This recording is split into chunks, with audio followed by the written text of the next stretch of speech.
నమస్కారం. ప్రతిధ్వని కార్యక్రమానికి స్వాగతం. సార్వత్రిక ఎన్నికల తొలి విడత పోలింగ్ మరికొద్ది గంటల్లోనే ప్రారంభమవుతుంది. తొలి దశలో ఇరు తెలుగు రాష్ట్రాలే కీలకం. 175 ఆంధ్రప్రదేశ్ అసెంబ్లీ స్థానాలతో పాటు మొత్తం 91 లోక్సభ స్థానాలకు ఎన్నికలు జరుగుతాయి. ఓటరు విజ్ఞత ప్రదర్శించాల్సిన తరుణం ఇది. మంచి నాయకుడికి ఓటేయకపోతే మనం ఓడినట్లేనన్న సత్యాన్ని ప్రజలు గుర్తించాలి. ఓటు వినియోగించకపోతే ప్రశ్నించే హక్కును కోల్పోతామన్న వాస్తవాన్ని విస్మరించరాదు. ఓటు వేయటం మనందరి బాధ్యతగా భావించాలి. దేశ భవిష్యత్తు మారాలంటే అది ఓటరు చైతన్యంపైన ఆధారపడి ఉంటుంది. ఈ నేపథ్యంలో అసలు ఓటు ఎందుకు వేయాలి, ఎవరికి వేయాలి, ఓటరు ఏ అంశాలను పరిగణలోకి తీసుకోవాలి, యువత ముఖ్యంగా పట్టణ యువత ఉదాసీనత వీడి ఎలాంటి చొరవ చూపాలి, ఎటువంటి ప్రలోభాలకు లోను కాకుండా కులాలకు మతాలకు అతీతంగా ఓటు హక్కును ఎలా వినియోగించుకోవాలి వంటి అంశాలపై ప్రతిధ్వని చర్చను చేపట్టింది. చర్చలో పాల్గొంటున్న ప్రముఖులు బండారు రామ్మోహన్ రావు గారు, లోక్సత్తా నాయకులు, సామాజిక విశ్లేషకులు; ఎం సునీల్ కుమార్ గారు, నల్సార్ విశ్వవిద్యాలయం అనుబంధ ఆచార్యులు, సామాజిక విశ్లేషకులు; ఎం బాలలత గారు, సివిల్స్ పరీక్షల శిక్షణలో నిపుణులు, సిఎస్బి ఐఏఎస్ అకాడమీ డైరెక్టర్.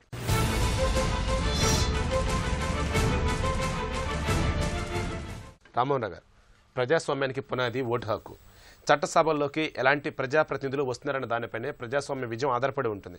అలా చూసుకుంటున్నప్పుడు మంచి నాయకులను ఎన్నుకోవడంలో ఓటర్లు ఎలాంటి విజ్ఞత ప్రదర్శించాలంటారు? ప్రపంచంలో అతిపెద్ద ప్రజాస్వామ్య దేశం అనేది. సుమారు 95 కోట్ల ఓటర్లు ఉన్నారు. తెలుగు రాష్ట్రాలకు వస్తే 6.66 లక్షల ఓటర్లు ఉన్నారు. ప్రపంచంలో ఇంత పెద్ద ప్రజాస్వామ్య దేశం ఏది లేదు. ప్రపంచంలో ఇప్పటి వరకు కూడా ఒక విశ్వసనీయతమైన ఎన్నికలు అంటే ఖచ్చితంగా భారతదేశ ఎన్నికలు అనొచ్చు. అమెరికా లాంటి దేశంలో మీకు ఓడిపోయిన వాడు ఒప్పుకుంటే తప్ప గెలిచిన వాడిని జార్జ్ బుష్ మనకు జూనియర్ జార్జ్ బుష్ గెలిచినప్పుడు అదే జరిగింది. కనుక ఎన్నికల వ్యవస్థలో లోపాలు ఏం లేవు. కానీ ఆచరణలోకి వచ్చే చాలా జరుగుతున్నాయి. ఉదాహరణకి అందరినీ ఓటేయమని మనం కోరుతున్నాం. కానీ గ్రామాలు పట్టణాలకు వేరియేషన్ చూసుకుంటే గ్రామాల్లో 90% మంది ఓట్లేస్తున్నారు. యాదాద్రి భువనగిరి జిల్లాలో మొన్న అసెంబ్లీ ఎన్నికలు, తెలంగాణలో జరిగిన అసెంబ్లీ ఎన్నికలు చూసుకుంటే 94% దాకా వచ్చింది. కానీ హైదరాబాద్ లాంటికి వచ్చే వరకు మరి 50% ఎప్పుడు దాటడం లేదు. అట్లాగే వరంగల్, గుంటూరు, తిరుపతి, విశాఖపట్నం ఇట్లాంటివి చూసుకుంటే మీకు ఎక్కడ కూడా రూరల్ బేస్ ఉన్న దగ్గర ఇంకో 50 దాటుతున్నది. అంతే తప్ప 60 దాటని పట్టణాలు చాలా ఉన్నాయి. అంటే నగర ఓటర్లు స్పందించడం లేదు, గ్రామీణ ఓటర్లు స్పందిస్తున్నారు. దీనికి ప్రధానమైన కారణం ఏంటంటే గ్రామాల ఓటర్లకు తమ ఓటుకి తమకు అందే ప్రయోజనాలకు లంకె తెలుస్తున్నది. కానీ పట్టణ ప్రజల్లో ఆ లంకె తెలుస్తలేదు, నిర్లిప్తత చోటు చేసుకున్నది. గ్రామీణ ఓటర్లు కావచ్చు, పట్టణ ఓటర్లు కావచ్చు, మొత్తంగా చూసుకుంటూ ఉన్నప్పుడు పలానా నాయకుడు మనం ఓటు వేస్తున్నాం, మంచి నాయకుడు ఎన్నుకుంటున్నాం అన్న విజ్ఞత వాళ్ళకి ఏ రకంగా రావాలంటారు? అంటే పర్సనల్ నాయకత్వం పర్సనల్గా ఎక్కడ ఉంటుంది అంటే గ్రామ పంచాయతీ లెవెల్ నుంచి చూస్తే పైదాకు వస్తుంటే నాయకుడికి ప్రజలకు మధ్య అంతరం పెరుగుతుంటుంది. ఉదాహరణకు గ్రామంలో మన కళ్ళ ముందున్న వార్డు మెంబర్ని అనుకుంటే ఎక్కువ ఓట్లు పడతాయి, అట్లాగే మున్సిపాలిటీలో ఎక్కువ ఓట్లు పడతాయి. కానీ అది మండలం పరిషత్, జిల్లా పరిషత్కి వచ్చే కల్లా మీకు ఆ ఓట్ల పర్సెంటేజ్ తక్కువ అవుతుంది. అట్లాగే అసెంబ్లీకి పార్లమెంటుకు తేడా ఉంటుంది. ఉదాహరణకు అసెంబ్లీ పార్లమెంట్ కలిసి వచ్చినప్పుడు ఒక రకంగా పర్సెంటేజ్ ఉంటుంది, అసెంబ్లీ పార్లమెంట్ వేరుగా వచ్చినప్పుడు ఒక రకంగా ఉంటుంది. ఉదాహరణకు పోయిన అసెంబ్లీ ఎన్నికలు మాత్రమే జరిగిన తెలంగాణ విషయాన్ని చూసుకుంటే ఈసారి చాలా ఎక్కువ ఓట్లు అన్నట్లే ఎక్కువ పడ్డాయి. మొత్తం దేశవ్యాప్తంగా చూస్తే 66.60%, 4% అట్లా ఓట్లు పడుతున్నాయి. దేశవ్యాప్తంగా ఇప్పటికీ 66% గొప్ప, 33% ఓట్లు ఇప్పటికి పడ్డం లేదు కదా. అట్లా చూసుకుంటే 2 పొరపాట్లు జరుగుతున్నాయి సార్. ఒకటి ఏంటంటే మీకు ఓటర్ లిస్టుకి డ్యూయల్ ఓటర్స్ ఉంటారు, అంటే డూప్లికేట్ ఓటర్స్ అనొద్దు, కానీ వాళ్ళని 2 చోట్ల ఓటు హక్కు ఉన్న వాళ్ళు ఉన్నారు. ఉదాహరణ నగరాల్లో అట్లాగే గ్రామాల్లో ఉన్న వాళ్ళు ఉన్నారు. తెలంగాణ, ఆంధ్రప్రదేశ్కి వస్తే కూడా తెలంగాణలో, హైదరాబాద్లో ఉన్న ఓటర్లు చాలామంది ఇప్పుడు నిన్న చూసాం మనం బస్సుల్లో, రైళ్లలో తరలిపోతున్నారు. అట్లాంటిదంటే మనకు 2 చోట్ల ఓట్లున్న వాళ్ళు ఎక్కడో ఎన్నుకున్నప్పుడు పర్సెంటేజ్ తేడా వస్తుంది. అందుకని నగరాల్లో ఈ ఓటర్ లిస్టులు ప్రక్షాళన జరగకుండా, అంటే ఒకే చోట ఓటు అనేది ఏర్పాటు చేయకుండా నగరాల్లో పర్సెంటేజు ఎంత బాగా పడ్డా తక్కువ వస్తే అవకాశం ఉంటుంది. అదే గ్రామాల్లో అయితే మానవ సంబంధాలు దగ్గరగా ఉంటాయి కనుక ఆ మనిషి ఉన్నాడు లేడు అనే దాని మీద కూడా సర్వే జరుగుతుంది. బిఎల్ఓకి కూడా అవగాహన ఉంటుంది పూర్తిగా. కనుక గ్రామాల బిఎల్ఓలు, అంగన్వాడీ టీచర్స్, ఆశా వర్కర్స్ ఉన్నారు. కానీ హైదరాబాద్ లాంటి మహానగరంలో బిఎల్ఓలు చూసుకుంటే చాలామంది వాలంటరీ ఆర్గనైజేషన్ తీసుకున్నారు, లేకపోతే మనకు యువకులు ఉన్నారు, స్టూడెంట్స్ ఉన్నారు, అట్లా తీసుకున్నారు. దాంతో ఆ ప్రజలకు వీళ్ళకి మధ్యన పక్కింటి వాడు కూడా మనకు హైదరాబాద్లో తెలియకపోవచ్చు. కానీ ఈ రకంగా చూసుకుంటే ఈ పర్సెంటేజ్కి హైదరాబాద్ లాంటి మహానగరంలో తక్కువ రావడానికి కారణం ఏంటంటే మీకు ఆ ఓటర్ లిస్టుల ప్రక్షాళన జరగకుండా ఇప్పటికి చనిపోయిన వాళ్ళ ఓట్లున్నాయి, ఇప్పటికీ ఊళ్ళో లేని వాళ్ళ ఓట్లున్నాయి. ఎప్పుడో ఇంకోటి టెనెంట్ సమస్య కూడా వస్తుంది. చాలాసార్లు మీకు రెంట్కుంటారు, వాళ్ళు మారిన ప్రతిసారి కూడా అక్కడికి పోలేరు, మార్చిన చోటుకు మళ్ళీ ఓటు చేయలేరు. కనుక ఇది పర్మనెంట్ రిజిస్టర్గా భావించడానికి వీల్లేదు. జనాభా లెక్కలు పర్మనెంట్గా 10 ఏళ్ళకోసారి లెక్క కరెక్ట్ ఉంటుంది. కానీ ఈ ఓటర్ లిస్టులో జరిగేది ఏంటంటే మనకు ఓటర్ లిస్టులో ఎప్పుడు నిరంతరం మార్పుకు గురవుతుంటుంది. కనుక ప్రజల బాధ్యత కూడా ఉన్నది. ఇక్కడ ప్రజలు నా ఓటు ఉందా లేదా చూసుకోవాలి. రెండోది ఏంటంటే ఓటర్ లిస్టులో గల్లంతు కూడా పోయినసారి బాగా జరిగింది. అంటే మొత్తం మీద దేశవ్యాప్తంగా చూసుకుంటే ఈ ఎన్నికల సంఘం మీద నీళ్లు నీడలు కమ్ముకోవడమే కాదు, కొంచెం అనుమానాలు కూడా ఏకైతే పరిస్థితి వస్తుంది. దాని కారణం ఏంటంటే ఇటీవల ఆంధ్రప్రదేశ్ పరిణామాలు చూస్తున్నాం, అధికారులను బదిలీ చూస్తున్నాం. అట్లా పైనుంచి ఏదైనా ఒత్తిడి వస్తే ఆఖరికి ఎన్నికల ప్రకటన నుంచి మొదలు పెడితే కాంగ్రెస్ పై నాయకులు మీరు మోడీ గారు ప్రచారానికి పూర్తి అయ్యేదాకా మీరు ఎన్నికలు ప్రకటించరా అని అడిగిన తెల్లారిదాకా మీరు ప్రకటించలేదు. అక్కడ నేను చూసుకుంటే ఇప్పటి ఎన్నికల్లో ఒకనాటి సెషన్కు ఇప్పుడు చూసుకుంటే ఇప్పటి ఎన్నికల్లో ఎన్నికల కమిషన్ పాత్ర వివాదాస్పదంగా మారే పరిస్థితి ఉన్నది, మారుతున్నది కూడా. సునీల్ కుమార్ గారు, ఓటు వేయటాన్ని ప్రతి ఒక్కరూ మౌలిక బాధ్యతగా ఎందుకు భావించాలి? అదేవిధంగా నగర పట్టణ ప్రాంతాల్లో ఓటింగ్ శాతం తగ్గిపోవటానికి చదువుకున్న యువత ప్రదర్శించే ఉదాసీనతే కారణమా? ముఖ్యంగా చూసుకుంటున్నప్పుడు ఈ ఓటు హక్కు వినియోగంలో యువత ఎలాంటి చొరవ చూపించాలి? గత 10 ఏళ్లుగా పోల్చుకొని చూసినట్లయితే ఓటర్లు, ముఖ్యంగా యువత ఓట్ల సంఖ్య పెరిగింది, యువత పార్టిసిపేషన్ కూడా పెరిగింది. కానీ మనం ఆశించినంతగా లేదు. ఎంతైతే పర్సంటేజ్ ఉండాలో అంతగా లేదు. ఇంప్రూవ్మెంట్ చాలా కనపడుతుంది. ఈ మధ్యకాలంలో సెల్ఫీలు వచ్చిన తర్వాత సెల్ఫీ ఫోటో తీసుకోవడానికి కూడా పోయి ఓటేసిన సందర్భాలు ఉన్నాయి. అంటే రకరకాల ఇన్సెంటివ్స్ అయితే వచ్చాయి, యువత ఉత్సాహం చూపిస్తుంది. కానీ ఇంతకుముందు రామన్రావు గారు అన్నట్టుగా నేను వేసే ఓటుకి నాకు వచ్చే బెనిఫిట్స్కి లింక్ కనపడకపోతే ఒక నిర్లిప్తత. రెండోది, ఓవరాల్గా సిస్టమ్ మీద నమ్మకం లేదు. ఎవరికేసినా ఎవరు మంచి నాయకులు లేదు కదా ఎందుకు పోవటం, ఒక రకరకాల కారణాల వల్ల ఇప్పటికీ కూడా ఆశించినంత ఓటర్ అంటే యువత, ఎస్పెషల్లీ యూత్ టర్న్అవుట్ గ్రామాలలో ఎక్కువగానే కనపడుతుంది. కానీ పట్టణాలకు వచ్చేసరికి ఆ విధంగా మనకు కనిపించట్లేదు. కానీ ఒక మాట గుర్తు చేస్తాను, అంటే ఈ ఓటర్లందరికీ ఎందుకు ఓటేయాలని మీరు అడిగారు కాబట్టి ఈరోజు కూడా ఒక 100 ఏళ్ల కింద ఇదే రోజున మహాత్మా గాంధీ గారు చంపారణ్ ఉద్యమం చేయడం కోసం మొట్టమొదటిగా చంపారణ్కి వెళ్ళిన రోజు ఒక పేపర్లో రాస్తారు. 100 ఏళ్ల కింద పరిస్థితి మీరు ఆలోచించండి. అంటే ఏసీలు ఉండవు, ఒక ట్రైన్లో ట్రావెల్ చేసుకుంటూ ఎక్కడో పుట్టి పెరిగిన మనిషి ఎక్కడో పని చేసి చంపారణ్ ఊరు పేరు కూడా ఆయనకు తెలియదు. అంత దూరం ప్రయాణం, ఆయన ఒక్కడే కాకుండా తోడుగా ఒక 45 లాయర్లను తీసుకెళ్లిపోయి ఉద్యమం చేయడానికి ఒక మనిషి అక్కడి దాకా వెళ్ళాడు. మనం ఇప్పటిదాకా మహాత్మా గాంధీని ఆసరగా, అంటే ఆయన ఒక ఆదర్శంగా చూపిస్తాము, ఏదన్నా జాతిపిద్దగా మనం ఆదర్శంగా చూసుకుంటాం. ఆయన ఏవి చేయన పని లేదు. ఆయన చూపించిన ఒక ఆదర్శం ఉంది చూసారా, ఒక సమస్య కోసం ఎంత దూరమైనా వెళ్ళటం. మీరు సమస్య కోసం ఎంత దూరం వెళ్ళకండి, మీ సమస్యలు అన్నిటికీ పరిష్కారం ఎక్కడ ఉంటుందంటే మీ పోలింగ్ బూత్ దాకా నడుచుకుంటూ వెళ్ళటం. దేశానికి కాంట్రిబ్యూట్ చేయాలంటే ఉద్యమాలు ఇంకా సోషల్ మీడియా రాయటం కాదు ప్రధానము. నిజంగా మన కాంట్రిబ్యూషన్ ఈ దేశానికి ఉండాలి అంటే మన ఇంట్లో నుంచి పోలింగ్ బూత్ నడుచుకుంటూ వెళ్ళటం, ఓటు ఉంటే ఓటు వేసి రావాలి. ఒకవేళ అప్పుడు మిస్ అయింది అనుకుంటే దాని గురించి పోరాటం చేయాలి. నా ఓటు ఎందుకు పోయింది, ఈసారి పోతే రెండోసారి తెచ్చుకునే ప్రయత్నం చేసినట్లయితే మహాత్మా గాంధీ ఆ తీసుకున్న ప్రయాణమే ఈ రోజుకి మన దేశానికి స్వాతంత్రం తెచ్చిపెట్టింది. నా భావన ఏంటంటే మనందరం కనుక, ఓటు ఉన్న ప్రతి ఒక్కడు కనుక పోలింగ్ బూత్కు నడుచుకుంటూ వస్తే అదే విప్లవం వస్తుంది. ఇంకేం పెద్ద విప్లవాలు అవసరం లేదు. కానీ కొన్ని అడ్డంకులు కూడా ఉన్నాయి. అంటే కొంత నేను చేయాలనుకున్నా కూడా ఒక 2 విషయాలు మనం గుర్తుపెట్టుకోవాలి. ఇప్పుడు కూడా ఎందుకు గ్రామీణ యువత ఎక్కువ పార్టిసిపేట్ చేస్తారు, పట్టణాలలో ఎందుకు తగ్గుతుందంటే, నేను పల్లెలో పుట్టి పెరిగిన వాడిని. నేను ఇంటర్మీడియట్ దాకా కూడా పల్లె వాతావరణంలో ఉండొచ్చాను. ఆ తర్వాత అంతా హైదరాబాద్ చూస్తాను. నాకు 2 ధృవాలు అర్థమవుతుంటాయి.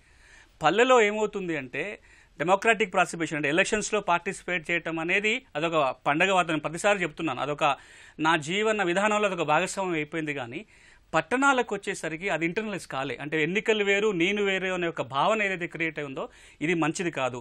దీనికి సొల్యూషన్ మళ్ళీ ఇక్కడ వెతకటం కాదు, సొల్యూషన్ మన విద్యా విధానంలో వెతకాలి.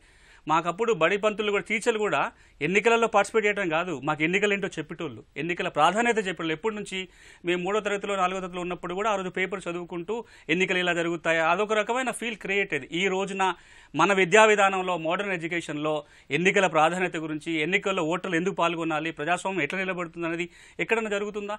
ఎన్నికలు వచ్చినప్పుడు ఒక 4 రోజుల పాటు 2 నెలల పాటు ఒక మీడియాలో కొంత చర్చ జరగటం, కొంత ఎడ్యుకేటెడ్ పీపుల్ ఓటమి చెప్పడం, ఇది కనుక మనం చేయగలిగితే, నిజంగా అంటున్నాం కదా, దేశం గురించి మనం ఏదైతే చెడులు మాట్లాడుతున్నామో ఈ చెడు తొలగించాలి అంటే ఓటు హక్కే ఇంపార్టెంట్ చెప్పాలి. ఇక ఎలక్షన్ కమిషన్ వైపు నుంచి కానీ, ప్రభుత్వాల వైపు నుంచి కానీ ఓటు హక్కు గురించి ఎలక్షన్స్ వచ్చినప్పుడు మాత్రమే ప్రచారం కాకుండా ఇది ఒక నిరంతరంగా జరిగే ప్రక్రియ. భాగస్వామ్యం చేసినట్లయితే మీరు చూడండి, గ్రామాలలో ఉన్న టర్న్అవుట్ ఎప్పుడైతే అర్బన్ ఏరియాస్లో వస్తుందో ఆశించిన డెవలప్మెంట్లో చాలా మార్పు కనపడుతుంది. మరి ఇంకొక మాట కూడా చెప్పదలుచుకున్నాను, ఎలక్షన్స్ వచ్చినప్పుడల్లా కూడా యువతకి ఇన్స్పైర్ చేస్తూ ఏదో ఒకటి మనం ఒక మెసేజ్ వెళ్ళాలి. అంటే ప్రతివాడు తనంతట తానుగానే ఆలోచించుకొని పోలింగ్ బూత్కు పోలేడు. మన కొంత ఇన్స్పిరేషన్ కలిగించాలి, ఒక ఉద్యమ స్ఫూర్తిని కలిగించాలి. కొంతమంది ఎవరైతే సోషల్ లైఫ్లో కొంచెం ప్రధానంగా ఉన్నారో, అది ఫిలిం ఇండస్ట్రీలో కావచ్చు, రాజకీయ రంగాల్లో కావచ్చు, ఎవరైనా కావచ్చు, వీళ్ళందరూ ఒక పెద్ద ఎత్తున ఇప్పుడు జయప్రకాష్ నారాయణ గారు ఉండే ఒక ఉద్యమ స్ఫూర్తిగా తీసుకున్నారు. అట్లా ఇప్పుడు ఈనాడు క్యాంపెయినింగ్ కానీ, ఎలక్షన్ క్యాంపెయినింగ్ కానీ ఇట్లా కనుక చేసినట్లయితే మనం ఇంకెక్కువ మందిని ఓట్లుగా మనం ఆహ్వానించడం అవుతాం. యువతగా ఎన్నికలలో ఎక్కువగా పార్టిసిపేట్ చేయాలంటే నాకు కూడా అవకాశాలు ఉండాలి. మనం ఎప్పటి నుంచో 20 ఏళ్ళ నుంచి అనుకుంటా మాట్లాడుతున్నాం, యువతకి రాజకీయాలలో ప్రాధాన్యం ఉండాలని చెప్పుకొని ఒక పక్క మాట్లాడుతూనే కాలేజీ స్థాయిలో ఉన్న ఎలక్షన్ పార్టిసిపేషన్ ఎన్నికలను చాలా యూనివర్సిటీస్ వస్తున్నాం.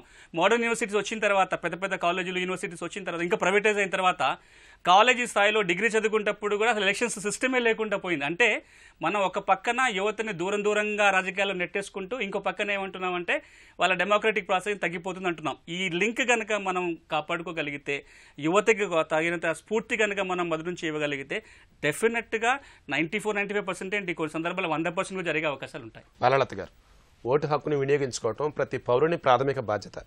అయితే ఎన్నికల్లో ప్రలోభాలతో, గెలుపు గుర్రాల పేరుతో నేర చరిత్రలను తీసుకొచ్చి నిలబెడుతూ ఉన్నారు. అలాంటప్పుడు వారిని చూసినటువంటి ఓటర్లు ఎటువంటి వివేకంతో వారి ఓటుని హక్కును వినియోగించుకోవాలంటారు? 16వ లోక్సభలో అసోసియేషన్ ఫర్ డెమోక్రటిక్ రిఫార్మ్స్ అనే ఒక సంస్థ ఇచ్చిన సర్వే ప్రకారం 179 మంది నేర చరిత్ర గల వాళ్ళు ఉన్నారు. దానిలో 100కు పైగా హీనియస్ క్రైమ్స్, అంటే అతి దారుణమైన క్రైమ్స్లో ఉన్నారనమాట. వీళ్ళందరికీ ఓటేసి గెలిపించింది మన ప్రజానీకమే. ఇక్కడ ఒక అంశం గుర్తుంచుకోవాలి. మణిపూర్లో ఐరోమ్ షెర్బులా అనే ఒక మహిళ ఆర్మ్డ్ ఫోర్సెస్ స్పెషల్ పవర్స్ యాక్ట్ని ఆపించడం కోసం 16 సంవత్సరాలు నిరాహార దీక్ష చేసి ఎలక్షన్స్లో కంటెస్ట్ చేస్తే ఆవిడికి 90 ఓట్లు వచ్చాయి.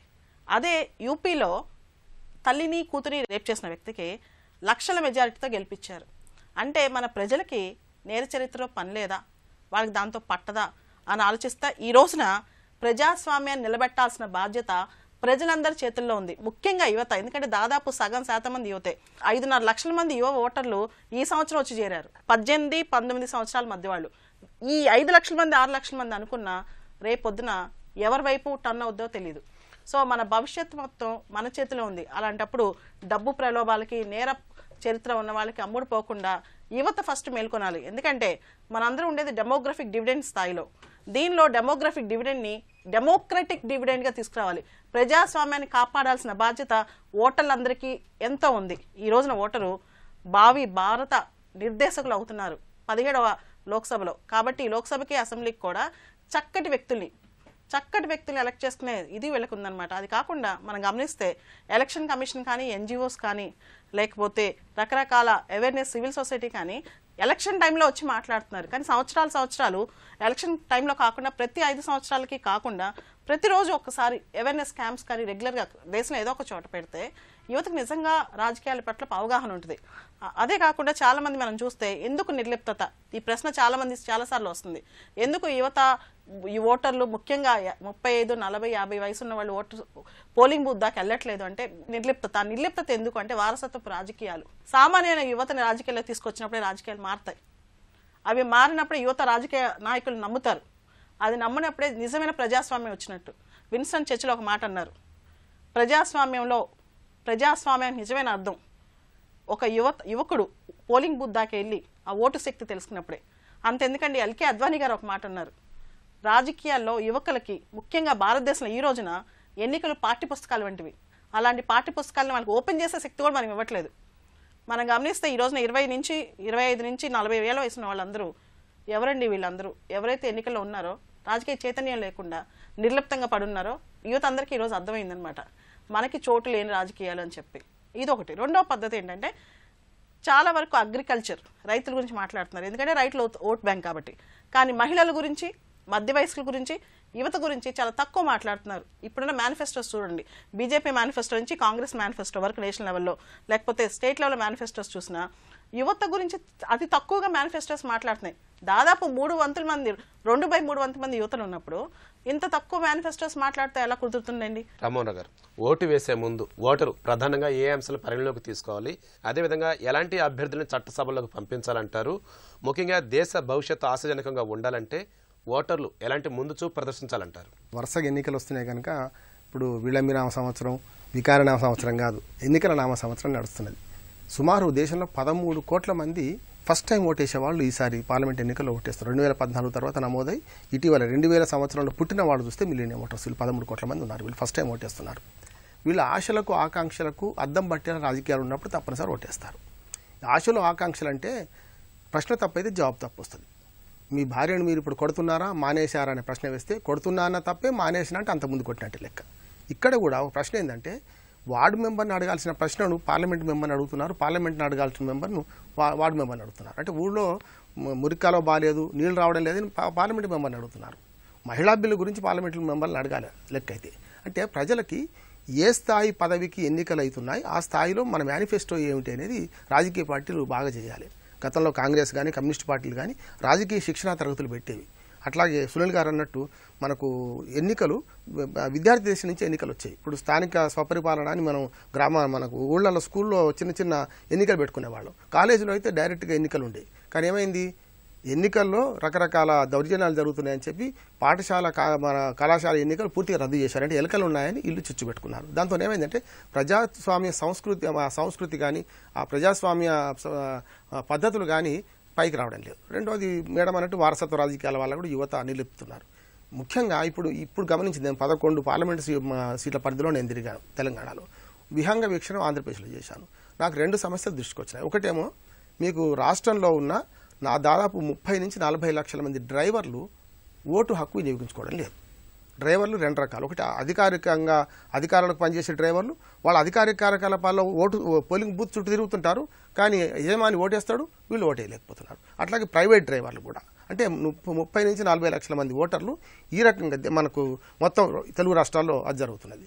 అంటే మనకు ఒక పద్ధతి ఎన్నికల కమిషన్ పెట్టింది. ఎన్నికల డ్యూటీలో ఉన్న వాళ్ళకి మనకు పోస్టల్ బ్యాలెట్ కానీ ఉన్నది. అట్లాగే సైన్యంలో ఉన్న వాళ్ళకి కూడా ఈసారి కొత్త పద్ధతి ప్రవేశపెట్టారు. ఏంటంటే మీకు స్పౌస్కి కూడా అవకాశం ఇచ్చారు. అంటే ఎన్నికల విధుల్లో ఉన్న భార్యాభర్తల్లో ఎవరైనా ఒకరు ఎన్నికల విధులు ఉంటే ఇంకొకరికి కూడా ఆన్లైన్లో ఓటింగ్ అవకాశం ఇచ్చారు. పోస్టల్ బ్యాలెట్ కూడా కాదు, ఆన్లైన్లో ఇచ్చారు. ఆ అవకాశాన్ని నిజంగా ఎవరైతే అధికార విధుల్లో ఉన్న డ్రైవర్లకు ఎందుకు ఇవ్వకూడదు? అంటే ప్రజాస్వామ్య పరిణతి చెందాలంటే చివరి ఓటర్ కూడా పోలింగ్ బూత్కు వచ్చే పరిస్థితి రావాలన్నప్పుడు ఇటువంటి అవకాశాలు పెంచాలి. మరి టెక్నాలజీ పెరిగింది. 185 మంది పోటీ చేస్తున్న నిజామాబాద్లో మనము ఈవీఎంతో చేసుకుంటున్నాం. కనుక పరిణతి చెందిన ప్రజాస్వామ్యంలో టెక్నాలజీ కూడా ఉపయోగించుకునే ప్రయత్నం చేయాలి. అంటే ఓటర్లు ముందు చూపు ప్రదర్శించడం కన్నా ఎన్నికల అధికారులు కూడా ముందు చూపు ప్రదర్శించాలంటే 2-3 ఉన్నాయి. ఇప్పుడు ఉదాహరణకు పోయినసారి 27 లక్షల ఓట్లు తెలంగాణలో పోయినాయి. ఎందుకు పోయినాయి? 3 పద్ధతుల ద్వారా. ఒకటేమో వాళ్ళకి అవగాహన లేకుండా పోయినాయి. రెండోది కొత్త ఓటర్లు చేర్చిన తర్వాత ఆ ఓటర్ లిస్టులో సప్లిమెంటరీ లిస్టును పోలింగ్ బూత్ వరకు చేరవేయడంలో జరిగిన పొరపాటు. ఆ పొరపాటు ఇప్పుడు లేదు. ఇప్పుడు ఈ ఎన్నికల్లో సవరించబడ్డది. రెండోది ఏంటంటే మీకు ఇప్పటికీ నేను రజిత్ కుమార్ గారు నిజామాబాద్లో ఒక ప్రకటన చేశారు. ఏమనంటే మేము పంచుతున్న పోల్ చిట్టి ఏదైతుందో ఇది గుర్తింపు కార్డుగా పనికిరాదు, ఇది మీరు సీరియల్ నెంబర్ చూస్తుంది మనకు వస్తుంది అన్నాడు. ఎన్నికల కమిషన్ వారు ఇష్యూ చేసిన ఈ కార్డును గుర్తింపు కార్డుగా పని కావాలంటున్నాడు. ఎందుకంటే ఆధార్ కార్డు, డ్రైవింగ్ లైసెన్సో ఇతర 18 రకాల కార్డులు చెల్తాయి, కానీ ఈ ఏదైతే పోల్ చిట్టి అంటారు, ఈ పోల్ చిట్టి చెల్లదంటున్నారు. గతంలో పోల్ చిట్టీలు రాజకీయ పార్టీలు పంచేవి. రాజకీయ పార్టీలు పంచినప్పుడు పోల్ చిట్టి చెల్లదంటే ఒప్పుకోవచ్చు. ఎందుకంటే వాళ్ళు సొంతంగా ముద్రతో వస్తారో లేకుంటే డబ్బులు మద్యం పంపిణీ చేయడానికి ఉపయోగిస్తారో తెలియదు. కానీ ఎన్నికల కమిషనే స్వయంగా పంచుతున్నది. దానిలో ఫోటో కూడా గుర్తింపు కార్డు కన్నా బ్రహ్మాండంగా ఉంటుంది. ఇప్పుడు గతంలో గుర్తింపు కార్డు మీద ఫోటో ఉండకపోయేది. మీకు ఎన్నికల మనకు ఓటర్ లిస్టులో ఫోటో ఉంటుంది, ఈ గుర్తింపు కార్డు మీద ఫోటో ఉంటుంది. అంటే ఎన్నికల ప్రక్రియను సరళీకృతం చేయాలి. సునీల్ కుమార్ గారు, ప్రజాస్వామ్యంలో సామాన్యుడి చేతిలో ఉన్న ఆయుధం ఓటు. ఈ ఆయుధాన్ని ఎలా ఉపయోగించుకుంటే మనం కోరుకున్న మార్పు వస్తుంది, దేశం అభివృద్ధిలో సాగుతుందన్న విషయాన్ని వీళ్ళు ఇక్కడ ఆలోచించాలంటారు. ఒక 2 మాటల్లో చెప్తాను.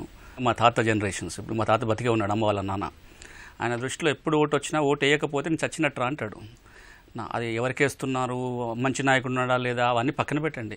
ఓటింగ్ జరిగిందా, నాకు ఓటు హక్కు ఉంది, నేను ఓటు వేయలేకపోతే నేను చచ్చినట్టు కింద భావిస్తాడు ఆయన. అంటే ఓటు వేయటానికి ఆ తరం అంత ప్రాధాన్యత ఇచ్చింది రకరకాల కారణాల వల్ల. మనం అందరం కలిసి ఎక్కడ లోపాలు ఉన్నా సరే, వ్యవస్థ అంటారా, అవేర్నెస్ కావాలి, ఏదైనా సరే ముందుగా పోలింగ్ బూత్కు నడిపించటము, ఓటు వేయటం అనేది నా గుర్తింపు, నేను మనిషిగా ఈ దేశంలో ఉన్నాను అంటే నేను ఓటేస్తేనే నాకు అది ఆధారం, ఓటు హక్కే నేను బ్రతికుంటానికి ఆధారం అనే ఒక విస్తృతమైన ప్రచారం ఒకటి జరగాలి. అది మొట్టమొదటిది. దీనికి రకరకాల ఇంతకుముందు కూడా మాట్లాడుకున్నాం. ఇది స్కూల్ దశ నుంచి రావాలంటే పాఠశాల విద్యా దశ నుంచి కూడా ప్రజాస్వామ్యం అంటే ఏంటి, మన బాధ్యతలు ఏంటి, మన వంతుగా ఏం చేయాలి, హక్కుల గురించి మాట్లాడే ముందు బాధ్యతలు ఉంటాయనేది తెలుసుకోవాలి. ఇంతకుముందు విద్యా విధానం ఎలా ఉండేదంటే నీకు బాధ్యత ఉంది అంటే నాకు హక్కు ఉన్నట్టు అని చెప్పేటోళ్ళు. ఇప్పుడు ఏం చెప్తున్నారా, నీకు హక్కు ఉందంటే వాడికి బాధ్యత ఉందని చెప్తున్నారు. అంటే నాకు రైట్స్ గురించి బోధిస్తున్నారు, నీకు రైట్ ఇంకోటి చేస్తా అంటున్నారు. దీన్ని కొంచెం రివర్స్ చేసి చూడాలి. రెండు ఇంటర్ రిలేట్, అంటే హక్కులు బాధ్యతలు అనేది రెండు కలగలిసి ఉన్నాయి. హక్కుల వైపు నుంచి చూస్తామా, బాధ్యతల వైపు చూస్తున్నామా? నా హక్కు ఉంది అంటే ఎవడో బాధ్యత నెరవేర్చాలి కదా. ఈ యొక్క భారీ మార్పు రావాలి. ఇక మూడోది, ఆ లిస్ట్కి వెళ్ళిన తర్వాత ఇప్పుడు చాలా మందికి ఉన్న ఒక అభిప్రాయం అంటే మాట్లాడారు, వక్తలు కూడా మాట్లాడారు, ఆ ఓటింగ్ అయిపోయిన తర్వాత నాకు ఎవరు నచ్చట్లేదు. ఒకటి, ఆ క్యాండిడేట్సే నాకు ఓటు వేయాలనిపించట్లేదు. రెండోది, నేను ఓటేస్తే అని మార్పు వస్తుంది, ఇక్కడ నేను మీటర్ నొక్కుతున్నాను, ఈ మీటర్ నొక్కితే ఎక్కడన్నా మార్పు వస్తుందా, నాకైతే అనిపించట్లేదు ఎక్కువ మంది భావన. కానీ అక్కడ అర్థం చేసుకోవాల్సిందంటే, మీరు 4 సార్లు ఎక్కువ మంది ఆ మీటర్ నొక్కితే ఎక్కడో ఒక బల్బు వెలుగుతుంది. ఈ మీటర్ నొక్కితే ఆ బల్బు వెలుగు మీకు ఇక్కడ కనపడదు, ఇంకెక్కడో కనిపిస్తుంది. ఈ మార్పు కనుక మనం తేవాలి. ఇక ఓవరాల్గా నేను ఇంతకుముందు అన్నట్టుగా ఎలక్టోరల్ రిఫార్మ్స్లో అందరికీ ప్రాధాన్యత వచ్చే ఏర్పాటు, అంటే మహిళలు కానీ యువత కానీ ఇప్పుడు ట్రైబల్ ఏరియాస్లో ఉన్నారు, గిరిజనులు ఎక్కువ శాతం వాళ్ళు ఓటింగ్ రాలేకపోతున్నారు. వీళ్ళందరూ రావాలి అంటే ఒక ప్రజాస్వామ్యంలో మేము ఒక భాగస్థులం అనే ఒక భావన మనం ఎప్పుడు క్రియేట్ చేయలేకపోతే, అంటే రాజకీయాలు ప్రజాస్వామ్యం కొందరి గుత్తాధిపత్యం వాళ్ళ ఆధీనంలో ఉంటుంది, వాళ్ళే చేయగలుగుతారనే భావన ఉన్నంత కాలము మనం ఎన్ని మాట్లాడినా కొద్ది లెవెల్ వరకే పోలింగ్ పర్సంటేజ్ పెంచగలుగుతాం. చివరిగా ఒక్క మాట, ఈ రోజున ఎట్లాగో రేపు ఓటింగ్ జరగబోతుంది కాబట్టి ఇవన్నీ కొన్ని మనం ఇప్పుడు మాట్లాడుకునే చాలా వరకు దీర్ఘకాలికమైన మార్పులు జరగాల్సింది. కానీ రేపు ఓటింగ్ జరుగుతుంది. ఆంధ్రప్రదేశ్లో, తెలంగాణలో ఓట్లు వేయబోతున్నారు. ఇప్పటికే చాలామంది వాళ్ళ పల్లెలకు ప్రయాణమే వెళ్తున్నారు. నేను కూడా రేపు వెళ్ళి ఓటు వేయాలి, అక్కడికి మార్నింగ్ వెళ్తాను కూడా. మనం ఇప్పుడు ఇవ్వాల్సిన మెసేజ్ ఏంటంటే, మీరందరూ 18 ఏళ్ళు నిండితే పోలింగ్ బూత్కి పోండి. ఓటు ఉందా లేదా అనవసరం, మీకు ఓటు హక్కు ఉందా లేదా, మీ నియరెస్ట్ పోలింగ్ బూత్ మీకు మీ పోలింగ్ బూత్ తెలిసి అక్కడికి వెళ్ళండి. ఓటు ఉందా లేదా వెరిఫై చేసుకోండి. ఓటు ఉన్నట్లయితే పోయి ఓటు వేయండి. ఎవరైనా నచ్చితే నచ్చిన క్యాండిడేట్కి వేయండి, నచ్చకపోతే నోటా నొక్కిరండి.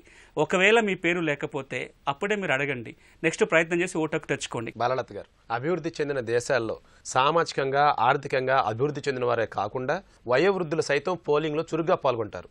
కానీ మన దేశానికి వచ్చినట్లయితే ఈ అభివృద్ధి పరంగా, అంటే విద్య పరంగా కావచ్చు, లేదంటే సంపద పరంగా కావచ్చు, ఎవరైతే వృద్ధి చెంది ఉన్నారో వారితో పాటు మధ్యతరగతి వర్గాల వారు కూడా ఓటింగ్ దూరంగా ఉంటున్నారు.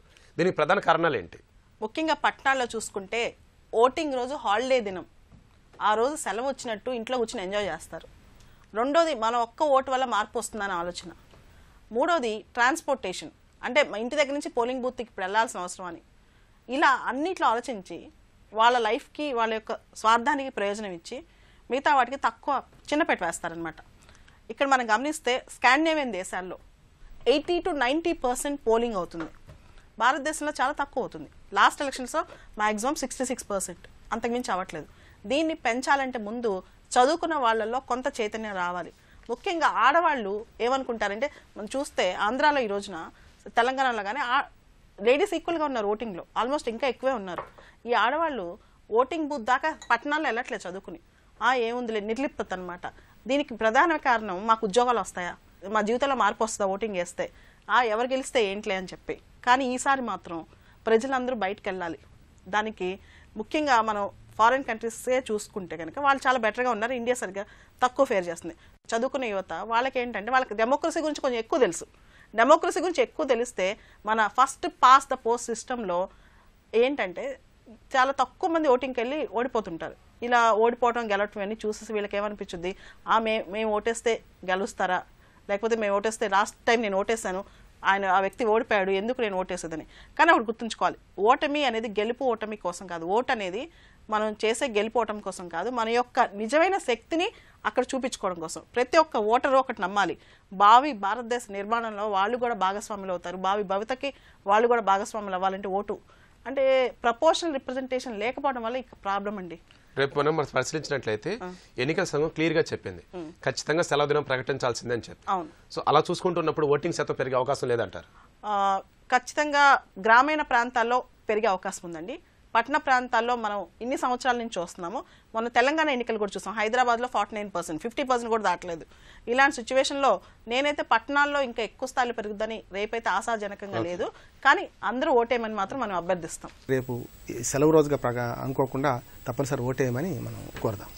ఓటర్ల చూపుడు వేలుపై మెరిసే సిరా చుక్క తిరుగులేని భవితకు దిద్దిన విజయ తిలకం అవ్వాలి. సచ్చల నాయకులకు పట్టం కట్టే వజ్రాయుధం ఓటు. గతంతో పోలిస్తే ఓటర్లలో రాజకీయ చైతన్యం పెరిగింది. ఆ చైతన్యం పట్టణ యువతలో మరింత అవసరమన్నది నిపుణుల అభిప్రాయం. ఇది నేటి ప్రతిధ్వని. నమస్కారం.